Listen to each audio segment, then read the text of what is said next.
now. Over. Well, I think I'm going to check this, but I think this is the ISS. This guy sounds like a scientist. Well, interesting question, because tomorrow we will have an EVA, the spacewalk. So we'll let you know afterwards. I had a spacewalk 9 years ago, and it is very hard work. It's a lot of hard work, a lot of hours of hard work, but looking out the window is different from looking out space just from your visor. So it's a cool sensation. Over.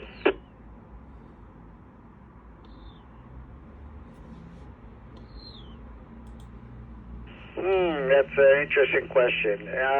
I don't think there was anything that we couldn't explain scientifically, but we'll make sure that we'll tell you if we see something interesting out the window. Over.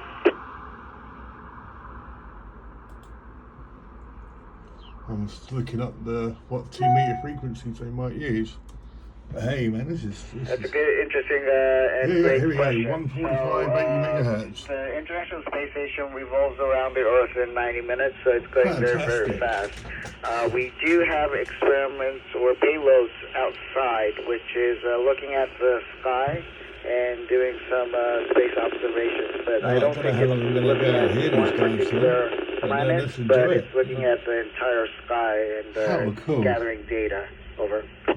Let's have a look at the ISS tracker, whereabouts they are. That is a very difficult question. So it's an interesting concept, I think. And of course, our data on board the space station would hopefully help out in finding dark matter. I know it's a lot of work to try and prove that there is dark matter, but it's going to be a very interesting case, I think. Over.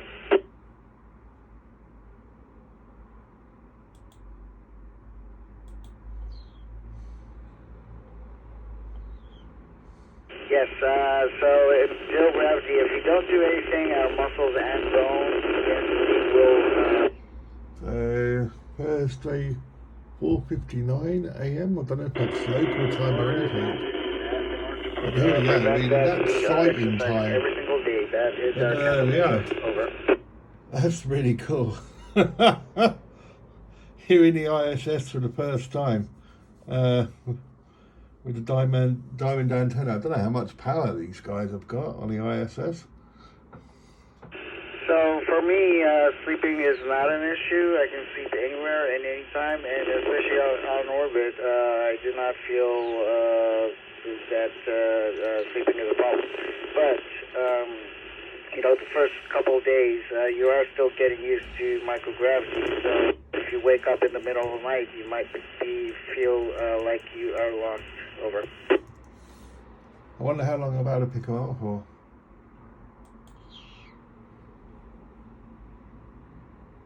I think it's a great thing.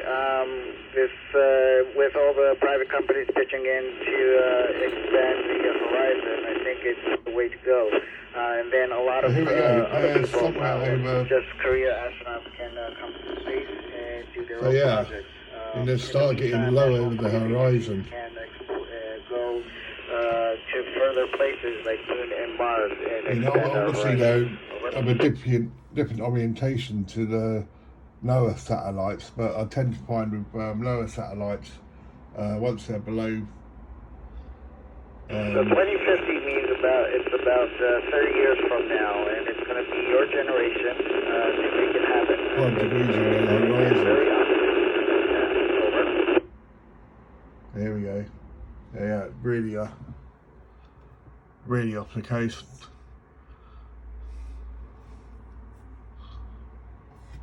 I wonder if I'm able to hear anymore. Be very surprised.